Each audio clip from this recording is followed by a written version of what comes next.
Me gustaría presentar es un honor con nosotros tener a Raphael Mechoulam, catedrático de Química Médica en la Universidad Hebrea de Jerusalén y pionero en el campo de investigación en cannabis y el sistema endocannabinoide. Entre sus numerosos hitos, investigadores incluyen el aislamiento y caracterización del THC y de la anandamida. Muchas gracias.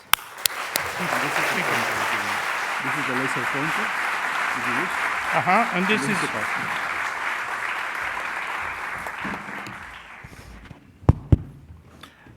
many thanks for inviting me. It's a pleasure, it's a great pleasure to be in Spain again, to see many of my friends, to hear what they are doing, what they plan to do in many different fields, in cancer, neurological diseases, many other diseases, and I hope that we shall have the opportunity to collaborate, to talk to each other for many years to come. About 100 years ago, the poet Rainer Maria Rilke wrote that I live my life in widening circles that reach out across the world and may not complete the last one, but I give myself to it. Well, this is a poetical presentation of what is happening with the cannabinoid field and the endocannabinoid system. It is expanding all the time, and I see at least 3 major phases in cannabinoid research and cannabinoid applications. And I will try to shorten it a bit.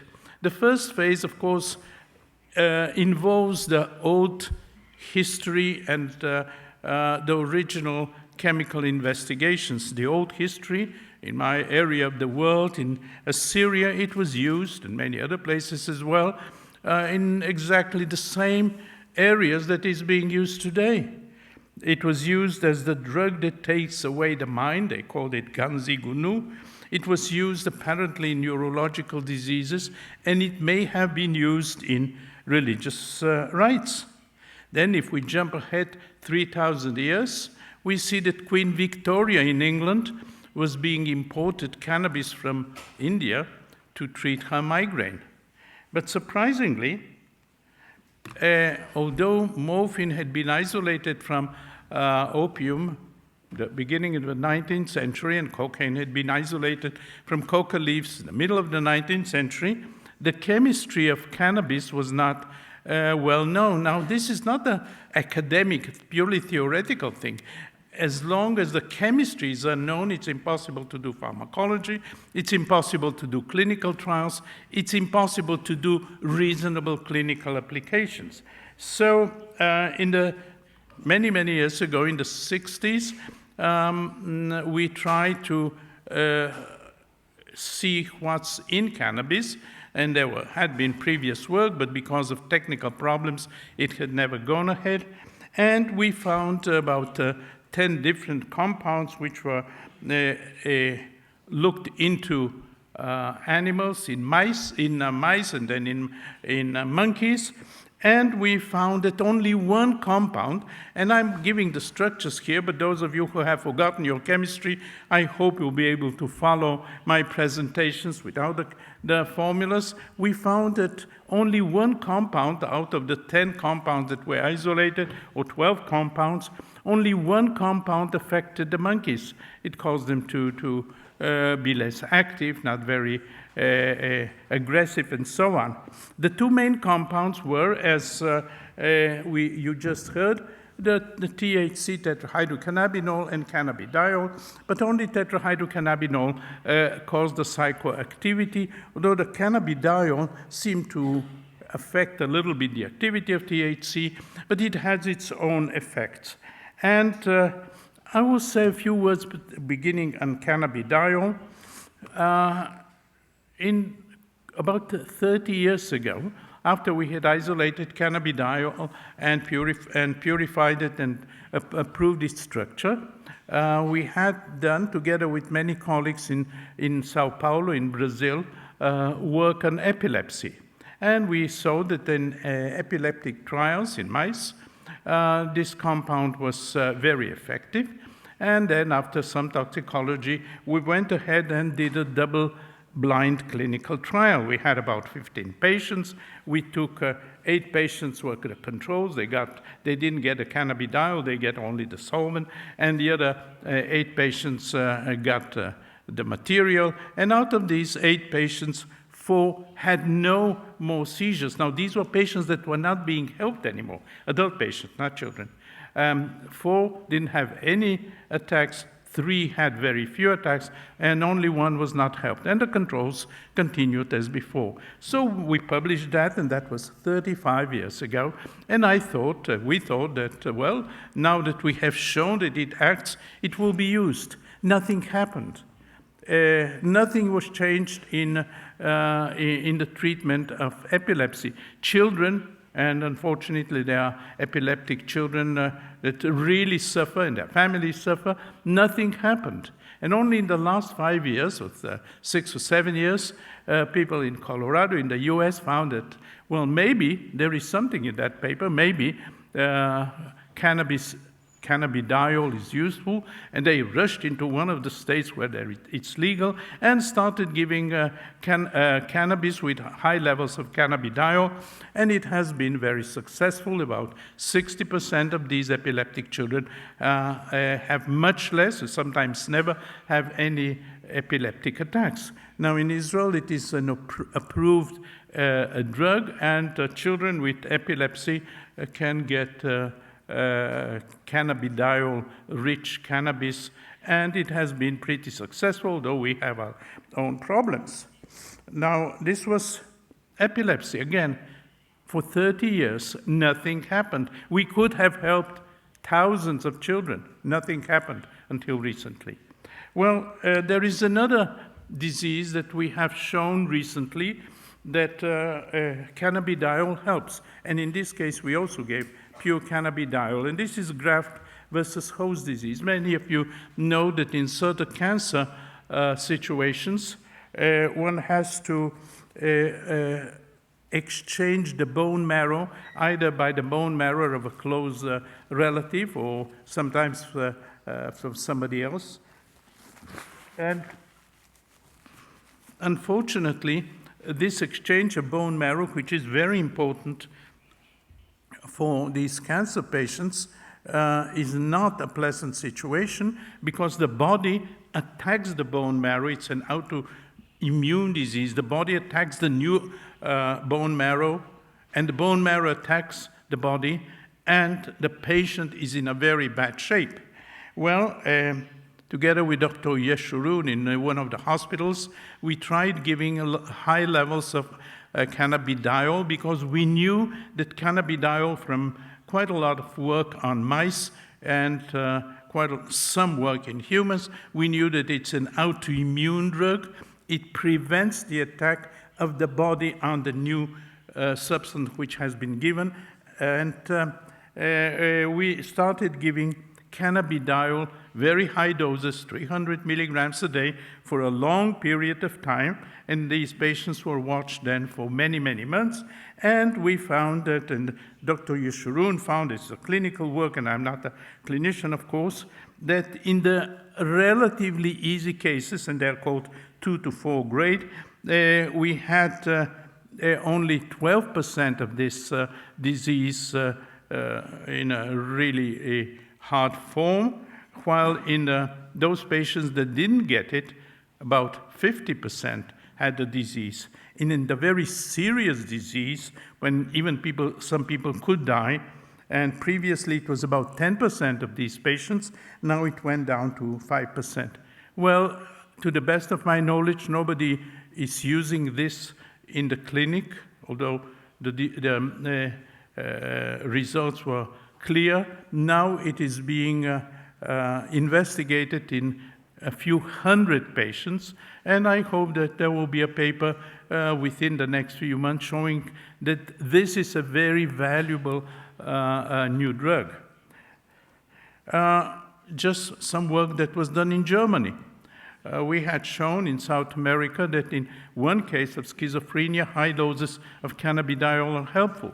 A German group Leveke showed that in a double-blind schizophrenia, a double-blind trial, cannabidiol at high doses is just as good as one of the major drugs that is being used. Now, the anti-schizophrenia drugs, many of them are very efficient, they're very good drugs, but most of them cause side effects. In this case, cannabidiol was as good as the anti-schizophrenia drug that was being compared, but it had no side effects. But again, I've never heard of anybody using cannabidiol at high doses as a pure compound to treat schizophrenia, and it's a shame because here we have something that has been shown to be valuable. But not everything comes to the clinic. We have shown in diabetes type 1, cannabidiol is extremely useful. It's an extremely useful drug. Now, diabetes type 1 is a drug which the body attacks the cells that produce insulin, and a young person, usually it's a young person, has diabetes, and it's a serious disease. Well, we tried that in mice, and there is a group of mice that essentially all of them get diabetes type 1 because of gene changes, and about 100% of them get diabetes, or 80% get diabetes. So we decided, let's look, as we found that cannabidiol is an autoimmune drug, let's start giving cannabidiol when the animals start to get the disease, which is about 11 to 12 weeks over here. Over here at 11, 12 weeks, we started giving them cannabidiol, and only 30% of the animals got the disease, while those that didn't get the disease were right at 80 or 100%. Now, this disease in animals is not different than in humans. It's exactly the same disease, diabetes type 1. But we have been unable to do a clinical trial. There is for many reasons. So we are still trying to work, sometimes without much success. And I hope that it will be cannabidiol, which is an extremely useful drug used in many of these autoimmune diseases. And just to show you that it's real, if one looks at the cells that produce insulin, those cells that are the controls that did not receive cannabidiol, these are the controls, only 8% of these cells, after a certain period of time, were healthy. Those that got cannabidiol, 77% of those cells were healthy. So here we have very strong proof that it works, and it's exactly the same as in humans. How does cannabidiol work? Well, it's a very complicated system, but it seems to be working on the DNA and changing the reaction of the body through a DNA. I'm not going to in that. But maybe cannabidiol mimics an endogenous compound, and maybe we have to find something that cannabidiol mimics its effect. Cannabidiol does not bind to CB1, as you heard, two receptors, does not bind to CB2, but it is a very active compound.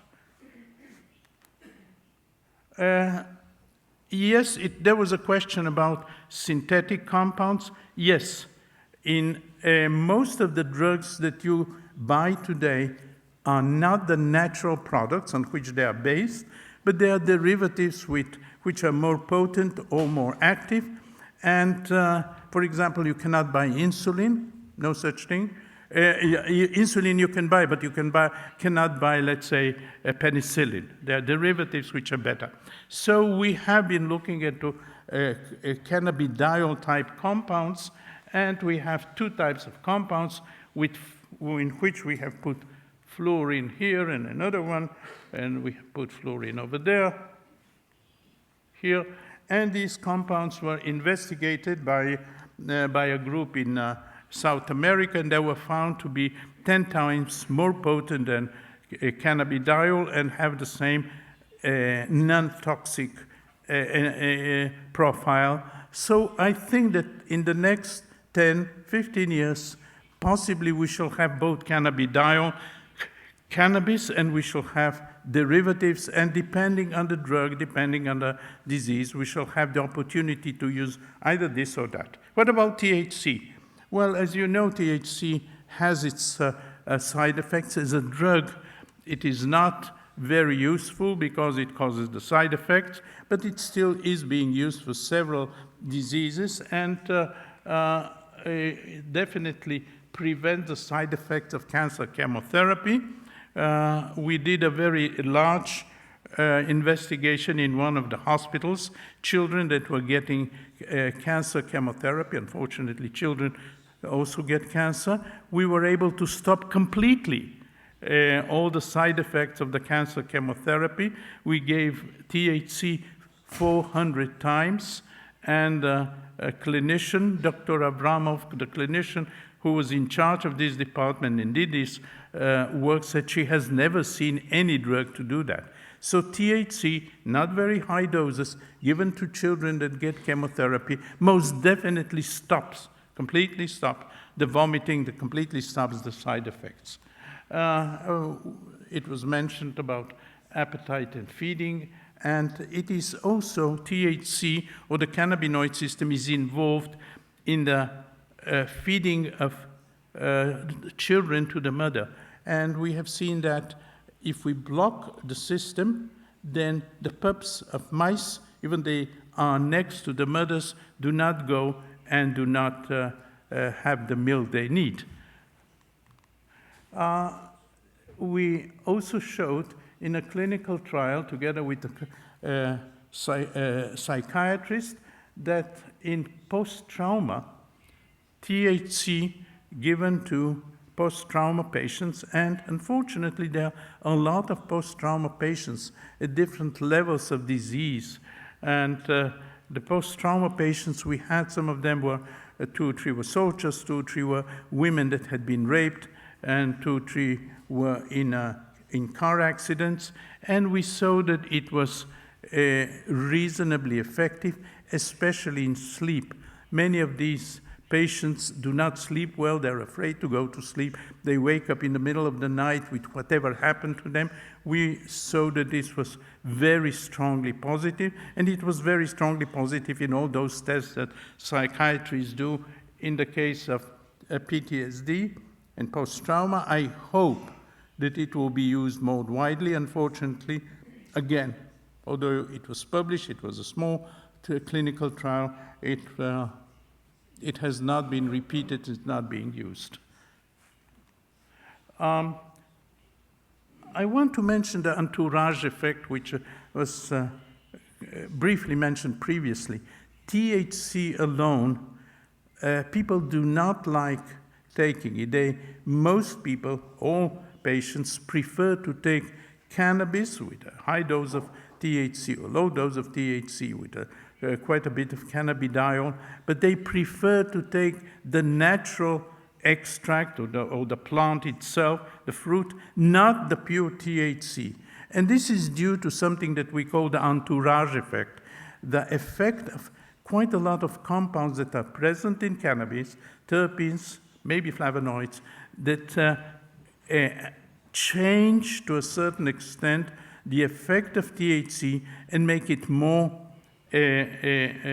reliable for use. And if those of you who have used cannabis know that it is better, much pleasanter, if you wish, to take the flower or the extract, but not the pure THC. Marinol, which is pure THC, has not been a major drug. It's a minor drug. And the reason is that it does not contain the entourage compounds. Unfortunately, we still don't know what the entourage actually means. What are the compounds there that change the activity or modify the activity of THC, but it's there. It has been shown many, many times, and this is one of the areas where in the future a lot of research is going to be done.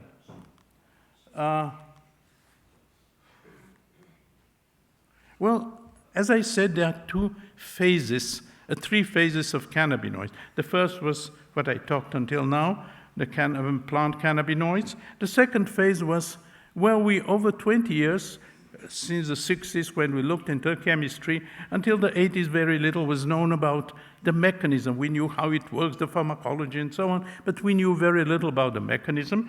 And in the 80s, based on reports by many groups, Alan Howlett in the US was able to show that there is a receptor, and you heard about the receptor. There are now two known receptors.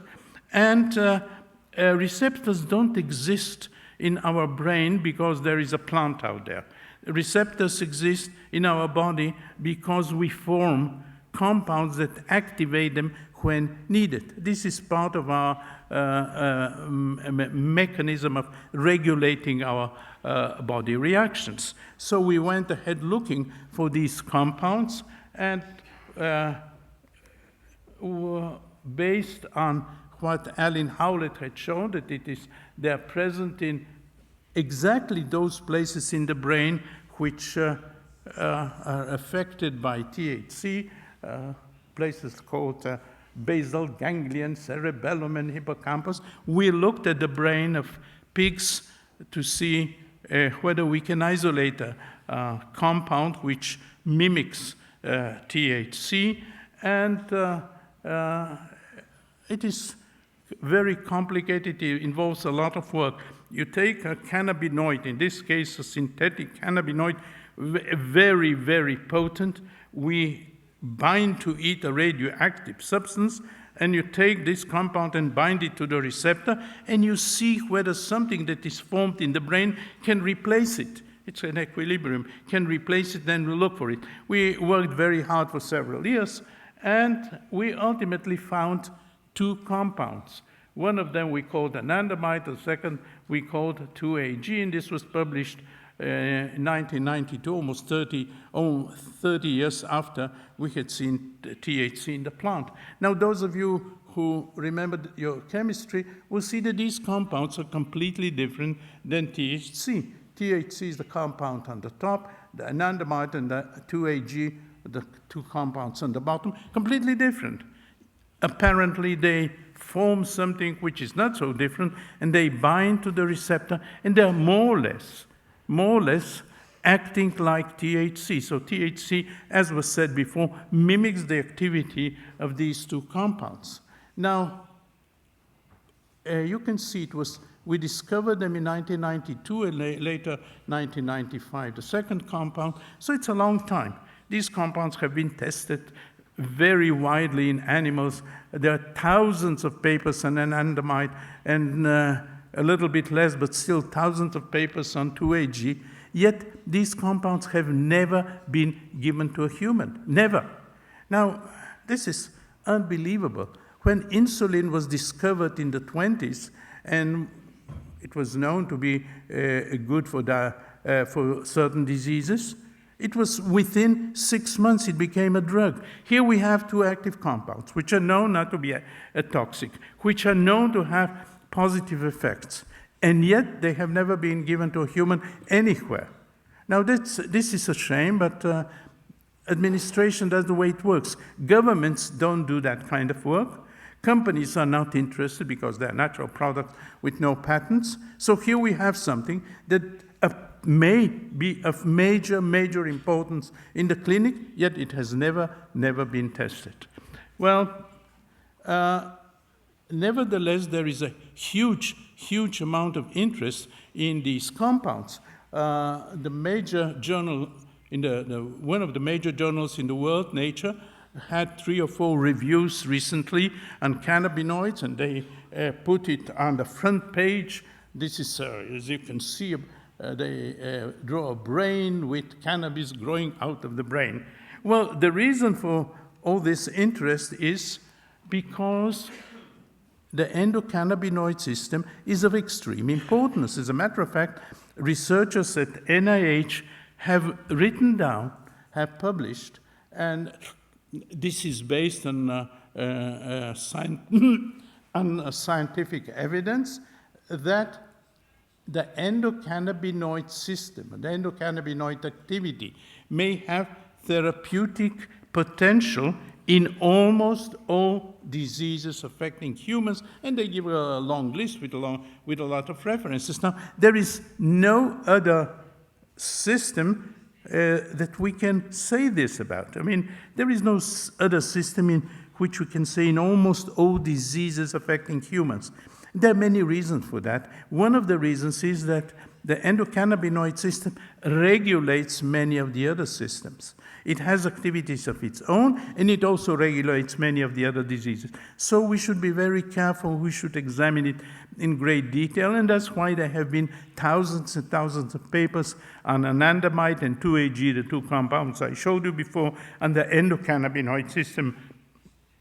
So I will say a few words about it. I wouldn't go into great detail. Of course, there are the receptors. There are the two endogenous compounds, anandamide and 2-AG. There are the enzymes that produce these compounds. And by playing with these enzymes, maybe we can get somewhere. There is a THC and cannabidiol. And there are also some compounds I'll be saying at the end of my lecture. Whoop. And what do these compounds do? What does the endocannabinoid system do? This is a list that I made some years ago. If I could, I probably can have 3 or more slides. These compounds of this system works starting from anxiety, blood pressure, and digestive system, etc., down to movement, pain, stress. So we are dealing with something that has a lot of effects. And another reason for the many effects it has, it because it regulates the other compounds. The nerve system is not a string that goes from one place to the brain. It is the nerve system. The nerves break down at certain points, and these points are called the synapse. And this is done so that the body will have a better regulation. So the nerve signal comes down the nerve, stops at the synapse, goes from one part of the synapse to another by chemicals, neurochemicals, and then goes on through various systems. The cannabinoid system is one that regulates the passage from the presynapse, the coming in part of the synapse, to the second part. So here we have something of extreme importance, and that's why the cannabinoids one of the reasons why the cannabinoids of such importance. Well, I'll just mention give a few examples. The cannabinoid system, as I mentioned before, essentially all the activity of THC, which I mentioned before, are due to the CB1. The CB2 receptor is, from a therapeutic point of view, probably more interesting because it does not cause activation of the CB2 receptor, does not cause the psychoactivity. It has essentially is of protective nature. It is essentially a therapeutic agency of the body itself. And possibly it works together with the immune system. The immune system which we have tries to block amongst many other things that it does, tries to block the microbes that attack our body. Within the body, the immune system is also active, but here also the CB2 system is extremely active. So they seem to act together. And a few examples. Traumatic brain injury. Some years ago, with one of our colleagues, we looked at what happens to brain trauma in mice. And we saw that the 2-AG, one of the neurotransmitters, goes up nearly 10 times. Here, after 4 hours after the trauma, the 2-AG has gone up nearly 10 times. Is this because the brain has been traumatized and doesn't know what it does, or is it a reaction? Well, we synthesized 2-AG and gave the poor animal with the trauma, and we saw that it was much, much better when it was given 2-AG. So the endocannabinoid system blocks the effect, to a certain extent, of the brain trauma. And indeed, if we gave the mice, we gave the brains of the mice to the physicians that work on these things, and they saw that those animals that were the controls, there was twice as much damage, and the white matter here is the damage, than those mice that got the 2-AG. So this endocannabinoid system works in brain trauma, and we, as I told you before, seems to work in humans as well. And so there has been a lot of work on the CB2. Because of lack of time, I'll just move to the third stage of cannabinoid research, which is a stage at the present. Many people are working on this third stage, which is still not well understood. And these are endocannabinoid-like compounds which we produce. How did it come out? Well, when we looked at what I told you before, the brain injury, 2-AG seems to work on these compounds which are present in the brain, in the body, glutamate, cytokines, and so on, and ultimately, if not well regulated, they can cause cell death. But it seems that 2-AG does not work during brain trauma and vasoconstriction. When there is brain trauma, the blood vessels constrict, and 2-AG didn't seem to be all that active there. Is it possible that something else was also involved? So we looked at whether something else is acting on the vasoconstriction, on one of the major damages during brain trauma. And we saw that, yes, there is something else. Now, our body is lazy. If it can refrain from doing things, it will do so. We have seen this in a group of compounds called steroids. This is a steroid. Once the body knows how to make a compound, in this case a steroid, it will do everything possible around it in order to save energy, not to do too many things. And indeed, in our body, there are androgens and estrogens and steroids and compounds of different types, which are made by the body, different compounds with different activities, because it's lazy. It tries to take something it knows how to do, and then make small modifications. So why not with the cannabinoid system? We know that anandamide is made by the body, and anandamide, which is made from a compound called phosphatidylethanolamine, is always together with something very closely related called phosphatidylserine.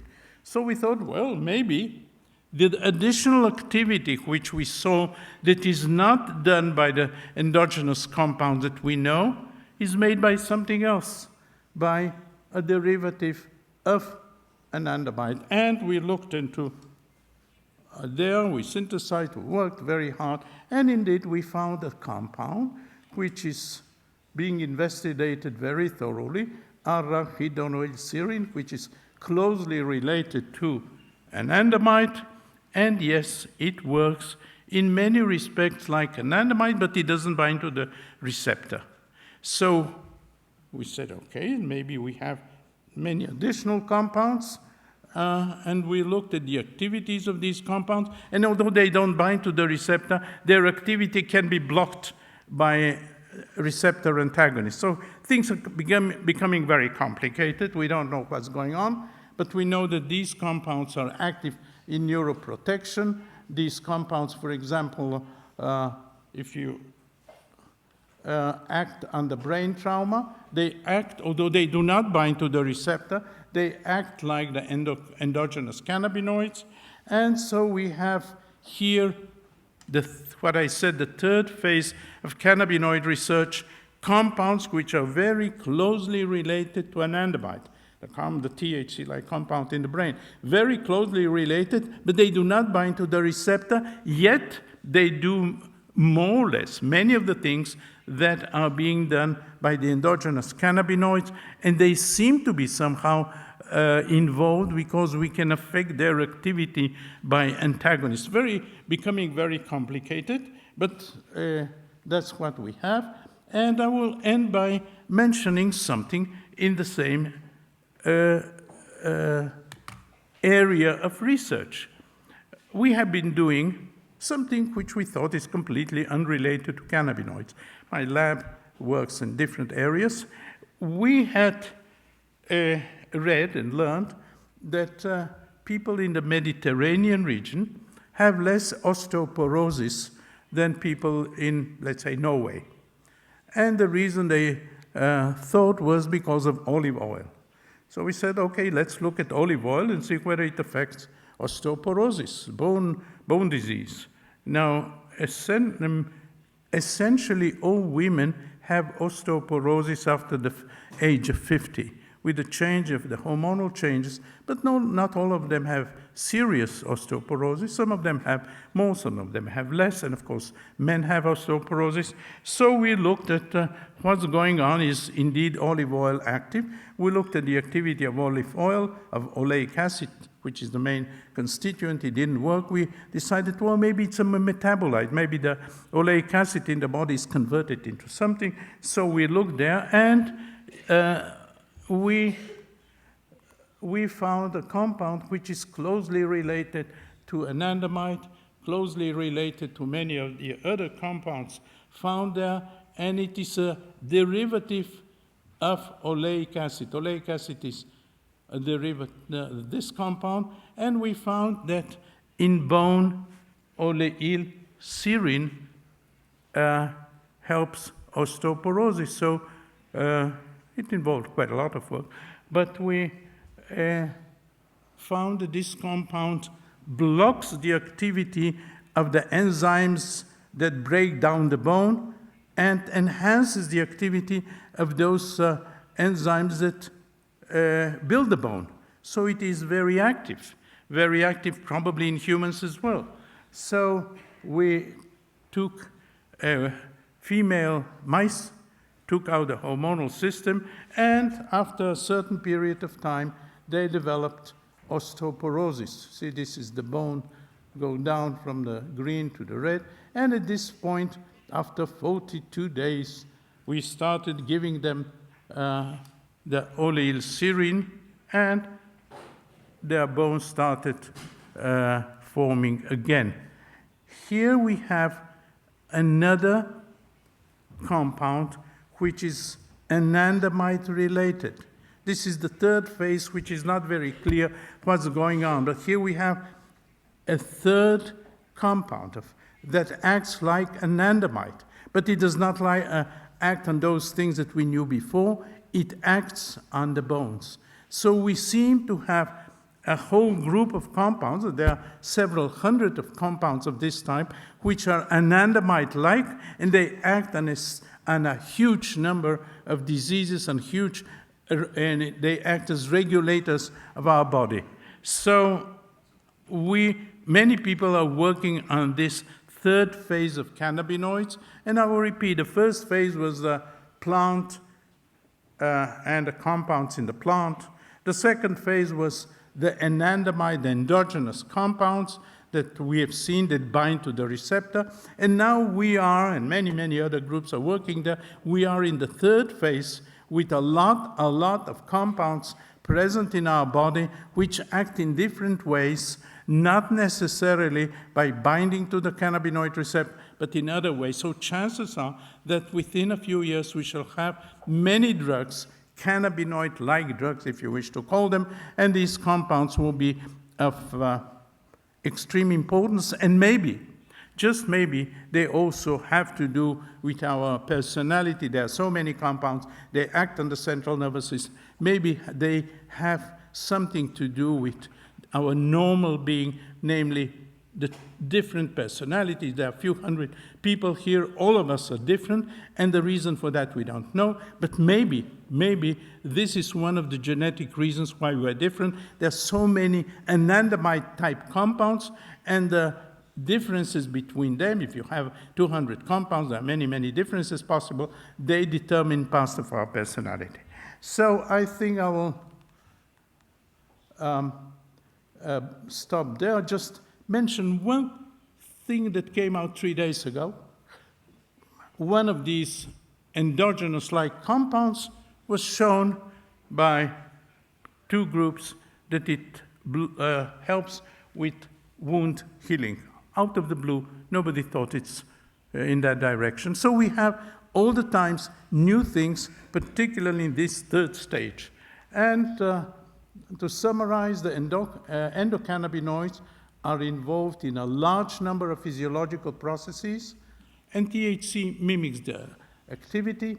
The CBD may lead to novel drugs, and it seems to work through the changes in the DNA. The fatty acids, the third stage of which I was talking now, may lead to novel drugs, and the CB2 is a protective system of major interest. So I've touched many problems of the cannabinoid system, and so you can see how complicated it is, but I believe that within the next few years, we shall have major advances, and I would like to thank my many collaborators in Israel. I would like to thank many of my collaborators abroad. My group collaborates with many groups all over. They come over to our place, I come over to their place. I've been in all these places many times, except this one in Siberia. There was a meeting, a cannabinoid meeting in Siberia for February, and I asked Dr. Maslov, and what is the temperature in Siberia, in Tomsk? He said, no, this year it's okay. Usually it's minus 35, now it's only minus 25.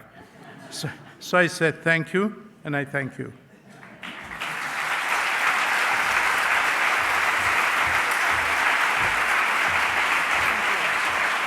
Okay.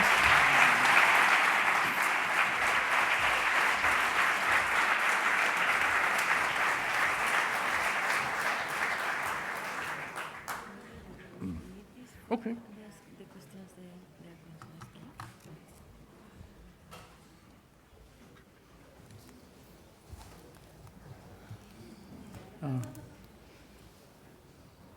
Vamos un poquito mal de tiempo, así que os agradeceríamos preguntitas cortas, por favor.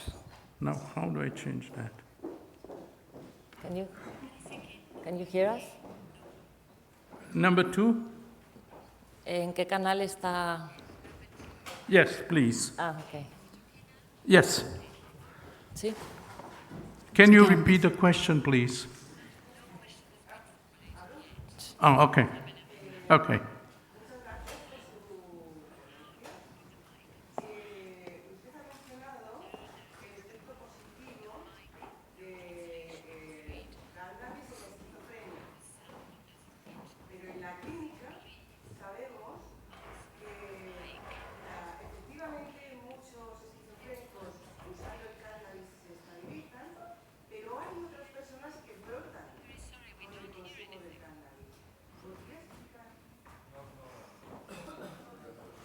Tiene que esperar a que yo le dé el micrófono. Es que sin micrófono no pueden traducirte, Carmen. Sí, te lo están pasando. Disculpe, creí que me estaba entendiendo. Felicidades por su intervención, por su ponencia. Y mi pregunta va dirigida a el comentario que ha hecho sobre el efecto positivo del cannabis en la esquizofrenia, que es verdad. Y les explicaba que en la clínica muchos pacientes esquizofrénicos, psicóticos, no solamente esquizofrénicos, con otro tipo de psicosis, usando el cannabis se estabilizan. Pero también sabemos que hay gente que brota precisamente al consumir el cannabis. Normalmente es cierto que va acompañado de mezclas, consumo de otras sustancias, pero esto nos lleva a que nadie se atreve a sugerir para nada el consumo del cannabis. ¿Podría explicar un poquito más por qué se sabe que es tan eficaz, pero al mismo tiempo hay brotes psicóticos? No. ¿No? No. Here, can I answer now? Yes. Well, cannabis itself, the THC and CBD, should not be used in schizophrenia. THC, in some cases, can cause an effect in schizophrenic patients. What I mentioned is pure cannabidiol. Pure cannabidiol has been shown to be valuable and effective in schizophrenia, but not THC. So giving an extract of cannabis, which is THC and cannabidiol, should not be done. Only pure cannabidiol. Siguiente pregunta, por favor. Gracias. ¿Podéis pasar el micrófono para allá, para allá?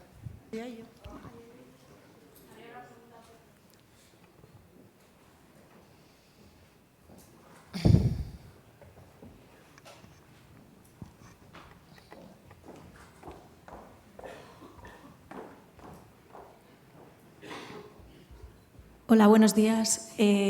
Gracias por su exposición.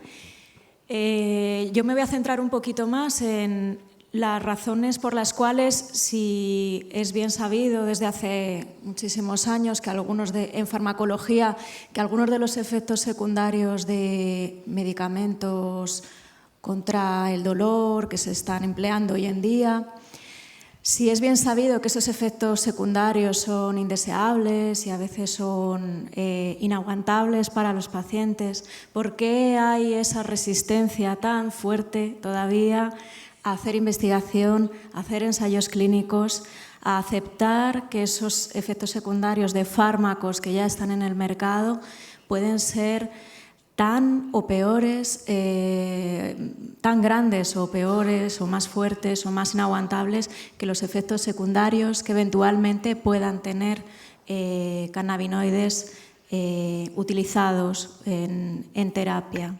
O sea, ¿por qué hay esta resistencia todavía que parece casi inhumana contra algunos pacientes? Well, it's I mean, not a psychologist, and I can't say anything about the psychology of governments. In all countries, cannabis is still an illegal drug, including Holland. It is an illegal drug, and there is a problem of how, when to use it, and every country has a different mechanism of taking care of that. So it's becoming very complicated. Besides, it is not only not well regulated, but usually people say, I am taking medical cannabis without knowing exactly what they're taking. Now, when you go to a physician and take a drug, any drug, he will not just tell you take antibiotics, bye-bye. He will tell you take exactly the 300 milligrams of an antibiotic, use it 3 times a day, and come back in a week. With cannabis, we have not reached that situation. And so if somebody uses medical cannabis, it can be anything. So here we have a situation that has to be improved. A person that's getting medical cannabis should know exactly what he's getting and should be able to repeat every time, if he's being helped, the material that he's gaining, that he's getting. So here we have a situation that's not well regulated, and until it is well regulated, there will be problems. Now, we are trying in Israel to regulate it. We just passed government regulations that every single cannabis, medical cannabis, should be, there should be an indication of the levels at least of CBD and THC for the moment, but maybe possibly later other compounds. And a person should be able to know what he's getting, and there are different levels. There is a material with high CBD, low THC, material with high THC and low CBD, and 50-50, as well as pure cannabidiol. Now there have been regulations that will come into effect within a few months, I hope, so people will be able to do that. So it is not, medical cannabis is not yet well regulated in most countries, and I believe that is still not well regulated in Spain as well. And until it is well regulated, like all other drugs, there will be problems. It has to be well regulated. People should know what they are getting. And just to give you an example, there was a mother that came to me. Her child had epilepsy, and she was getting a bottle with that helped her with cannabis extract. And then when she finished that bottle, she went and bought a second bottle, and the kid started getting epileptic attacks. So I analyzed the two bottles. One of them had a lot of CBD, the other had very low levels of CBD. Now, that's not a way to treat anybody. It should be well regulated with exact amounts. So that's the reason why we are one of the reasons why we are in a problematic state. Quisiera agradecerle la charla y su excelente carrera científica. Mi pregunta está orientada al tratamiento del THC con el PTSD. Como puedes saber, hay compañeros suyos de la Fundación MAS, liderada por Rick Doblin, haciendo estudios en dicha enfermedad con otra sustancia, el MDMA. Y mi pregunta es si podría haber algún tipo de sinergia en este tipo de estudios entre las dos sustancias, entre el THC y la metildemetroxanfetamina.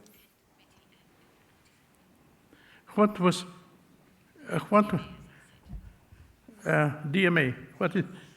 What is DMA?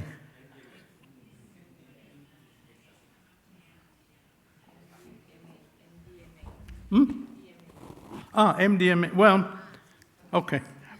I don't believe that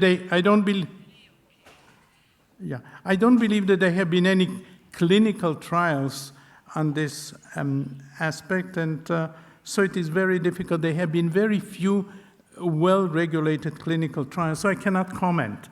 I don't know because there is no literature, there is no medical literature on the topic. One of the problems, we have very, very few clinical trials. In cancer, for example, there have been thousands of patients that are using medical cannabis of one type or another. There is a lot of work on cancer, much of it coming from Spain, but we don't have a single published clinical trial with medical cannabis and and cancer is not one disease, there are many diseases, so we need a lot of clinical trials. There isn't a single one at the moment, so major one. So we have a problem, a major problem in cancer, for example. I know that it acts, but how much, when, what kind of cancer? Is glioma and pancreatic cancer and prostate cancer the same? Obviously not, and so we don't know. I wish I could say, yes, use so much and so on. I wish I could. Última pregunta, por favor. Hugo.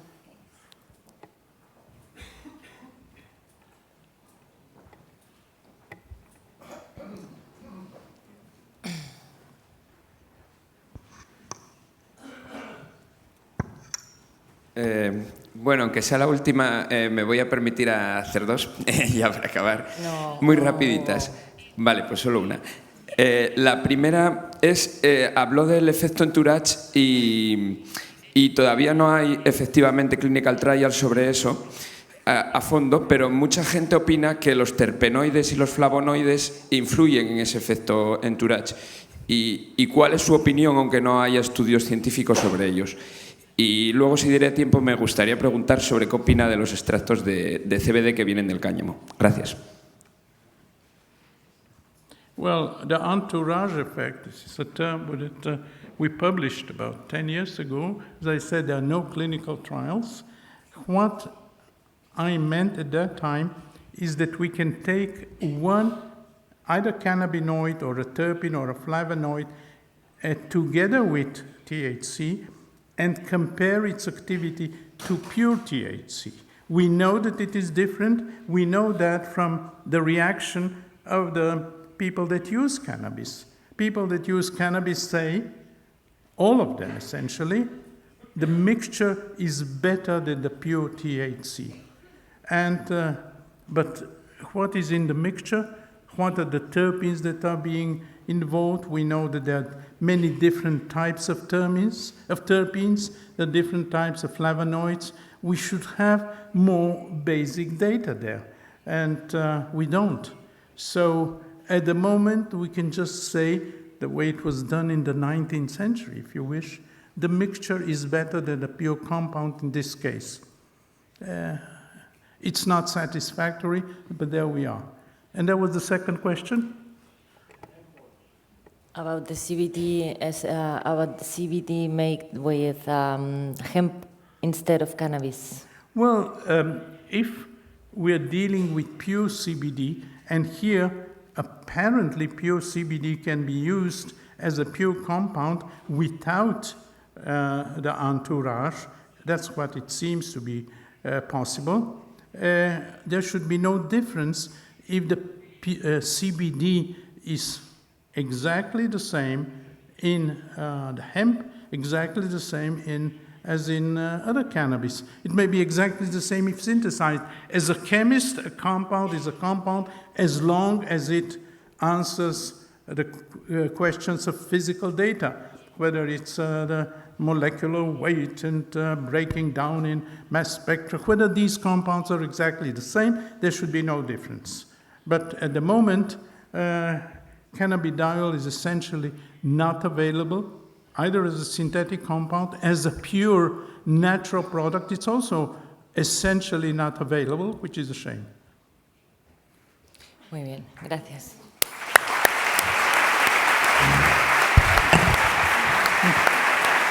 Thank you.